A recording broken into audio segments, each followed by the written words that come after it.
죄보다 더 많은 믿음을 무너뜨리는 조용한 거짓말이 있다. 그것은 이렇게 속삭인다. 만약 네가 정말로 하나님과 올바르게 정렬되어 있다면 너의 삶은 이미 더 나아졌을 거라고. 네가 진짜로 순종하고 있다면 문은 이미 열렸을 거라고. 내가 충분한 믿음을 가지고 있다면 그 고통은 이미 사라졌을 거라고.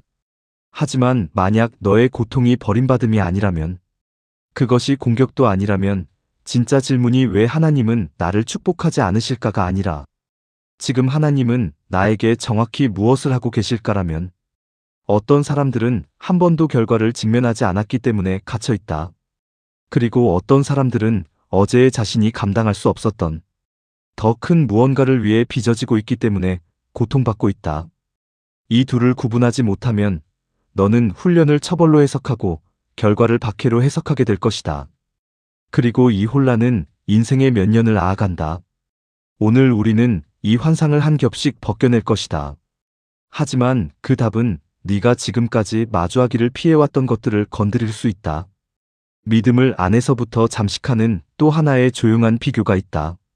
그것은 예배에서 말해지지 않고 공적인 기도에서도 드러나지 않지만 혼자 있을 때 마음속에 울린다. 왜 어떤 사람들에게는 잘 되는 것처럼 보이는데 나에게는 아닌 걸까? 왜 어떤 사람들은 끊임없이 열린 문과 공급분명한 방향 속에서 살아가는데 똑같이 진실한 다른 사람들은 끊어지지 않는 반복 속에 갇혀 있는 걸까? 너와 같이 기도하고, 너와 같이 성경을 읽고, 너와 같이 섬기는 사람들을 본다. 그런데도 결과는 달라 보인다. 시간이 지나면서 그 질문은 단순한 궁금증을 넘어서 의심으로 바뀐다. 내게 뭔가 문제가 있는 걸까? 하나님이 내게는 다른 길을 택하신 걸까? 아니면 더 나쁘게 내가 모르는 사이에 실패하고 있는 걸까? 이 긴장은 위험하다. 제대로 다루지 않으면 그것은 두 가지로 변한다. 조용한 죄책감 혹은 씁쓸한 비교. 그리고 이 둘은 하나님을 바라보는 시선을 완전히 왜곡시킨다. 하지만 이 질문은 피상적인 것이 아니다. 이것은 신학적인 문제다. 축복, 하나님의 공의, 순종, 그리고 고통의 본질을 건드린다. 이것을 분명히 이해하지 못하면 너는 계속해서 왜곡된 렌즈로 자신의 이야기를 해석하게 될 것이다. 이 혼란을 풀기 위해 우리는 순종했지만 그럼에도 불구하고 태어나지 않았기를 원했던 한 사람을 봐야 한다. 예레미야는 하나님께 돌아오려 애쓰던 반항적인 사람이 아니었다. 그는 태어나기도 전에 부름받았다. 구별되었고 사명을 받았고 분명한 말씀과 함께 보내졌다. 그는 그 부르심을 거부하지 않았다. 자신의 사명을 흥정하지도 않았다. 그는 해야 할 일을 정확히 했다. 그 대가로 무엇을 받았는가? 거절, 조롱, 감옥, 고립. 그의 여정에서 가장 잔혹한 순간 중 하나에서 그는 진흙구로 가득 찬 구덩이에 던져져 천천히 가라앉도록 버려졌다. 그가 경고하려 했던 백성은 그를 미워했고 그가 사랑했던 도시는 무너졌으며 하나님의 임재를 상징하던 성전은 그의 눈앞에서 폐허가 되었다. 그리고 그는 시대를 관통하는 날것의 외침을 남겼다. 내가 태어난 날이 저주받기르리. 말은 불신자의 입에서 나온 것이 아니다. 충실한 선지자의 입에서 나온 것이다. 만약 논리가 단순했다면 순종하면 즉시 번영한다. 예레미야는 명예와 안정, 인정을 누리며 살았을 것이다. 하지만 그의 삶은 많은 사람들이 무의식적으로 받아들이니 연약한 공식을 산산이 부순다. 축복이 곧 지속적인 편안함이라는 생각 말이다. 예레미야의 삶은 하나님과 완전히 정렬된 상태에서도 깊은 고통의 계절을 지나갈 수 있다는 것을 보여준다. 그렇다면 피할 수 없는 질문이 생긴다. 모든 고통이 믿음의 부족이 아니고 모든 아픔이 벌이 아니라면 지금 너의 이야기에 일어나고 있는 일을 어떻게 분별할 것인가? 많은 사람들을 수년 동안 묶어두는 미묘한 오류가 있다. 사실은 직면되지 않은 결과인데 그것을 영적 공격이라고 부르는 것이다. 모든 고통이 시험은 아니다. 모든 아픔이 박해는 아니다. 때로는 그것이 수학이다. 아담과 하와가 하나님과의 관계를 끊었을 때 하나님은 그들을 멸하지 않으셨다. 그러나 삶의 구조 자체가 바뀌었다. 노동은 고되게 되었고 출산은 고통스럽게 되었으며 조화는 긴장으로 바뀌었다. 이것은 신적인 복수가 아니라 영적 단절의 자연스러운 결과였다. 뿌리가 끊어지면 열매가 영향을 받는다. 이것은 보이지 않지만 중력만큼이나 실제적인 법칙이다. 무시할 수도 있고 마음에 들지 않을 수도 있고 심지어 부정할 수도 있다. 그래도 여전히 경험하게 된다. 선택은 방향을 만들고 방향은 운명을 만든다.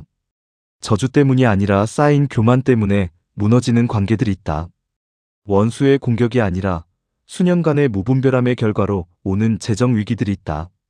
반복된 작은 불순종에서 시작된 영적 거리감이 있다.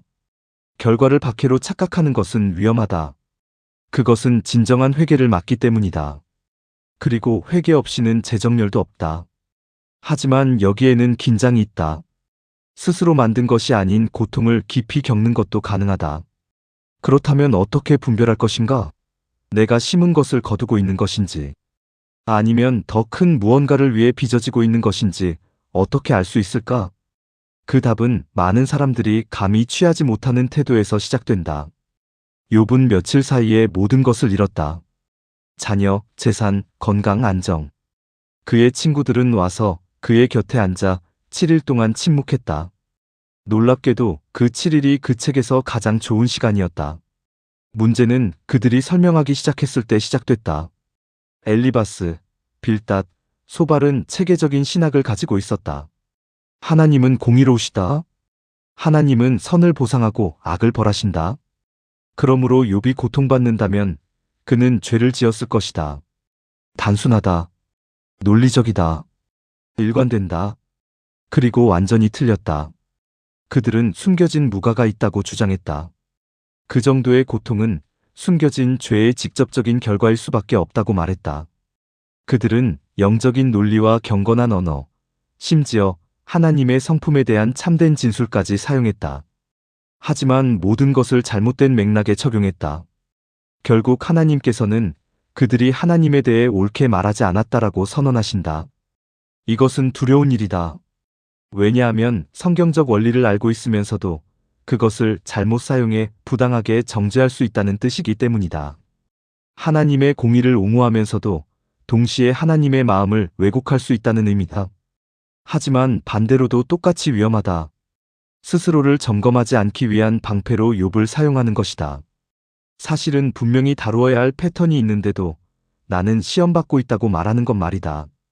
거짓된 죄책감과 자기기만 사이에는 좁은 길이 있다. 그리고 그것은 네가 생각하는 것보다 더 큰 용기를 요구하는 한 가지 기도에서 시작된다. 시편 139편의 마지막에서 다윗은 사람이 할 수 있는 가장 위험한 기도 중 하나를 드린다. 하나님이여 나를 살피사 내 마음을 아시며 나를 시험하사 내 뜻을 아옵소서. 내게 무슨 악한 길이 있나 보시고 나를 영원한 길로 인도하소서. 그는 안도를 구하지 않았다. 승리를 구하지도 않았다. 즉각적인 구원을 구하지도 않았다. 그는 점검을 구했다. 이것은 영적인 성숙을 요구한다. 인간의 마음은 스스로를 정당화하는 놀라운 능력을 가지고 있기 때문이다.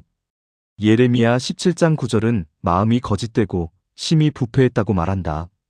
다시 말해 너 자신에 대한 가장 좋은 판단자는 너 자신이 아니다. 그래서 이 기도가 반드시 필요하다. 특정한 영역을 하나님께서 비추도록 허락하지 않았기 때문에 반복되는 사이클 속에 사는 사람들이 있다.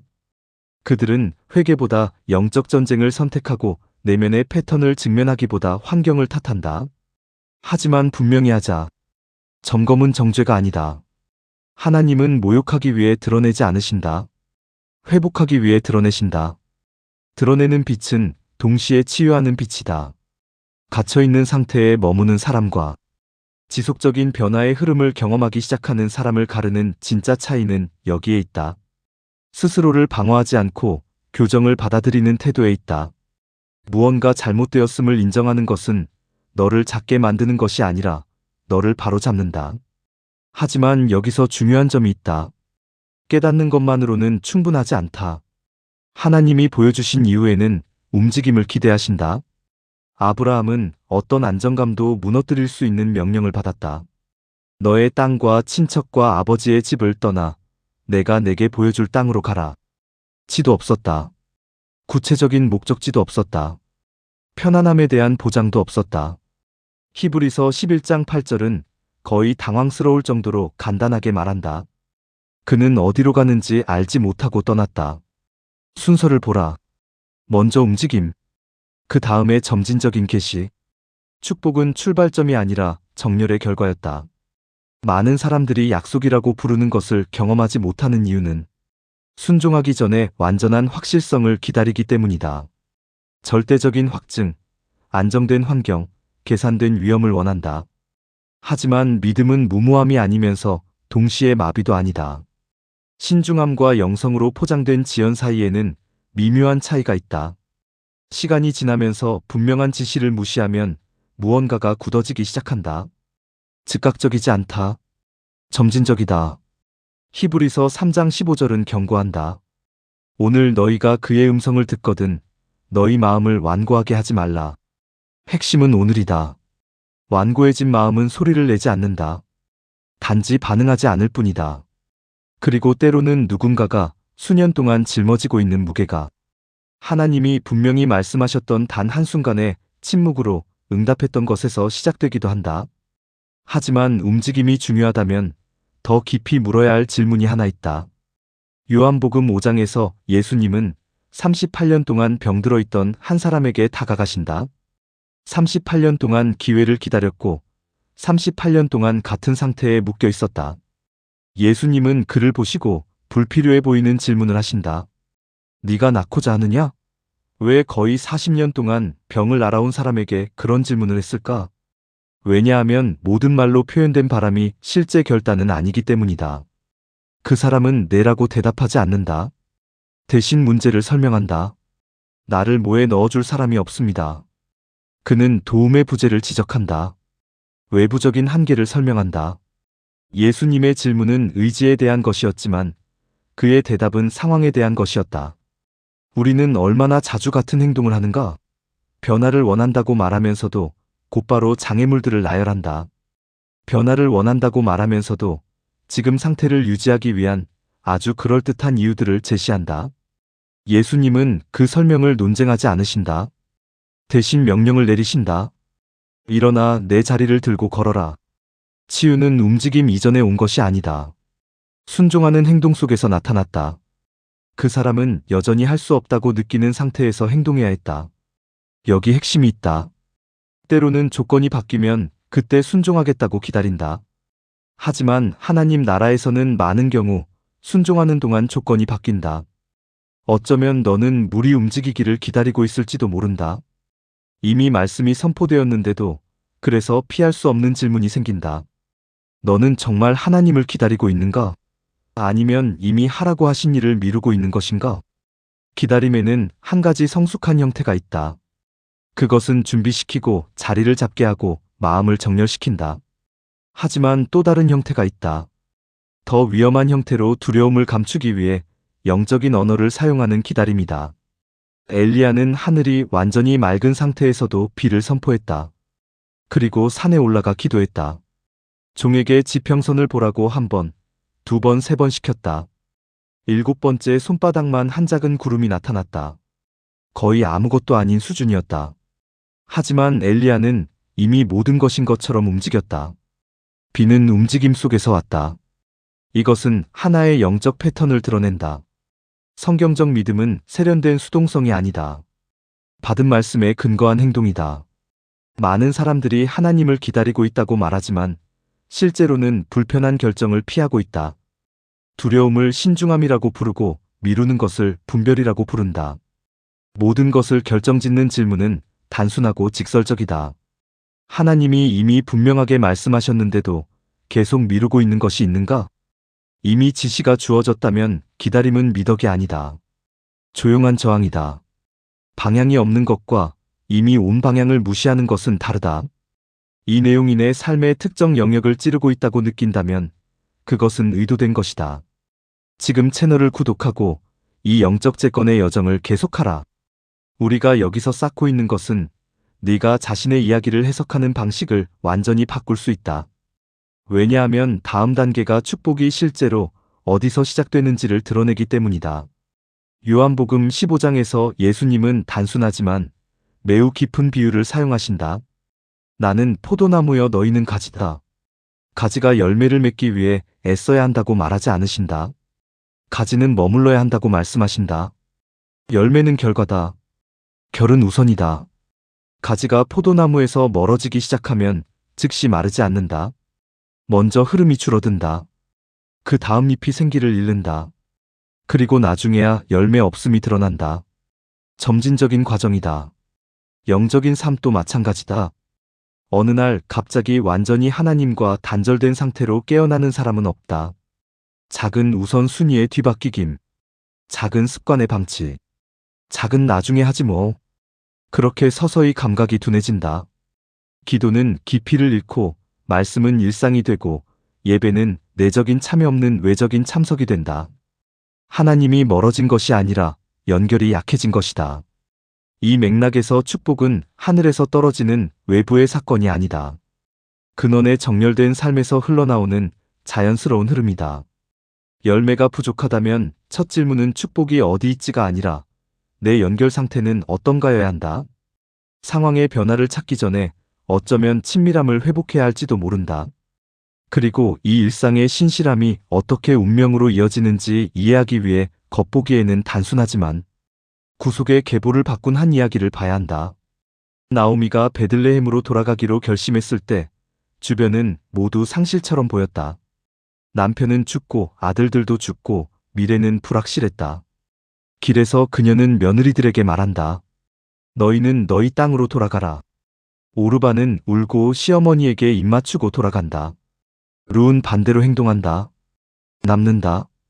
어머니의 백성이 나의 백성이 되고 어머니의 하나님이 나의 하나님이 되실 것입니다. 그 결단의 순간에는 눈에 보이는 약속이 없었다. 재정적 안정도 없었고 결혼에 대한 전망도 없었다. 오직 충성뿐이었다. 많은 사람들이 여기서 축복을 오해한다. 그 길 위에서 오르바는 더 합리적인 선택을 하는 것처럼 보였다. 익숙한 것으로 돌아가고 예측 가능한 것으로 편안한 것으로 돌아가는 선택이었다. 룻은 불확실함을 선택했다. 그녀는 베들레헴의 외국인으로 과부로 아무 자원도 없이 도착한다. 그리고 무엇을 하는가? 밭에서 떨어진 이삭을 줍는다. 화려한 것도 영광스러운 것도 아니다. 그저 평범한 자리에서의 신실함이다. 바로 그 지점에서 은혜가 나타나기 시작한다. 나팔 소리도 없이 공개적인 기적도 없이 보아스의 밭에서의 일상의 공급으로 룻은 이야기의 끝을 볼 수 없었다. 자신이 다윗의 증조 할머니가 될 것이라는 것도 메시아의 계보에 들어가게 될 것이라는 것도 몰랐다. 그저 물러서는 것이 더 쉬웠던 순간에 신실함을 선택했을 뿐이다. 때로는 축복이 큰 전환으로 시작되지 않는다. 정열을 포기하지 않겠다는 조용한 결단으로 시작된다. 하지만 누군가가 신실하게 남아있는데도 여전히 아무것도 바뀌지 않는 것처럼 보일 때는 어떨까? 잠언 13장 4절은 부지런한 자의 마음은 풍족하게 된다고 말한다. 분명한 원리가 있다. 지혜에 맞춰진 꾸준한 노력은 결과를 낳는다. 성경은 책임, 절제, 그리고 신실한 수고의 중요성을 무시하지 않는다. 하지만 여기 미묘한 지점이 있다. 여전히 매우 어려운 시기를 통과하는 부지런한 사람들이 있다. 그들은 기도하고 일하고 헌신하고 고쳐야 할 것을 고친다. 그럼에도 불구하고 지연, 손실, 닫힌 문을 경험한다. 이 현실을 무시하면 우리는 욥의 친구들과 같은 실수를 반복하게 된다. 맥락을 고려하지 않고 진리를 적용하는 것이다. 부지런함은 고통의 부재를 보장하지 않는다. 그것은 삶 앞에서의 올바른 위치다. 어떤 순간에는 고통이 현재의 잘못과 연결된 것이 아니라 보이지 않는 과정과 연결되어 있다. 하나님은 단지 교정하시는 분이 아니라 형성하시는 분이다. 그리고 형성에는 압력이 따른다. 기다림이 따른다. 어떤 영역은 강화되는 동안 다른 영역은 멈춘 것처럼 보이기도 한다. 문제는 결과가 예상한 시간에 나타나지 않을 때 생긴다. 내가 뭔가 잘못한 걸까라는 의심이 올라온다. 항상 그런 것은 아니다. 어떤 주기들은 성숙해야 한다. 어떤 약속들은 외적인 현실이 되기 전에 내적인 구조를 요구한다. 약한 성품은 무거운 축복을 감당하지 못한다. 그래서 단순화하는 것은 위험하다. 모든 지연이 결과는 아니다. 모든 고통이 처벌은 아니다. 바로 여기서 로마서 8장 28절은 단순한 위로의 문장이 아니라 영적 생존의 토대가 된다. 왜냐하면 신뢰하며 어려운 시기를 통과하는 것과 의심하며 통과하는 것 사이에는 깊은 차이가 있기 때문이다. 로마서 8장 28절은 위기의 순간마다 자주 인용된다. 하나님을 사랑하는 자들에게는 모든 것이 합력하여 선을 이룬다. 하지만 이것은 모든 일이 빠르게 잘 풀린다는 피상적인 약속이 아니다. 이것은 주권에 대한 깊은 선언이다. 이 구절은 모든 일이 선하다고 말하지 않는다. 하나님이 모든 고통을 일으켰다고도 말하지 않는다. 고통이 즐겁다고도 말하지 않는다. 하나님이 모든 것을 함께 작용하게 하실 수 있다고 말한다. 필수까지도, 상실까지도, 실제적인 분리까지도. 이것은 네가 항상 이유를 이해하지는 못하겠지만 과정을 이끄시는 분을 신뢰할 수 있다는 의미다. 설명이 필요한 것과 신뢰를 배우는 것 사이에는 큰 차이가 있다. 설명은 생각을 만족시키지만 신뢰는 영혼을 지탱한다. 누군가가 모든 세부를 이해하지 못해도 하나님이 여전히 통치하고 계신다고 믿으며 고통을 통과할 때의 내면에서 무언가가 강화된다. 고통은 여전히 아프지만 정체성을 정의하지 않는다. 기다림은 여전히 무겁지만 소망을 무너뜨리지 않는다. 위험한 것은 단지 고통을 겪는 것이 아니다. 모든 것을 버림받음으로 해석하며 고통을 겪는 것이다. 해석이 틀리면 마음이 다친다. 그리고 마음이 다치면 준비되고 있는 축복조차 부당한 지연처럼 보인다. 하나님은 결과를 즉시 보게 하시겠다고 약속하지 않으신다. 아무것도 낭비되지 않을 것이라고 약속하신다. 그리고 이 관점이 어떻게 고통을 완전히 바꾸는지 이해하기 위해 바울이 가볍고 잠시뿐인 환난이라고 부른 것을 들어야 한다. 바울은 고린도후서 4장 17절에서 이렇게 썼다. 이 잠시 받는 가벼운 환난이 지극히 크고 영원한 영광에 중한 것을 우리에게 이루게 한다.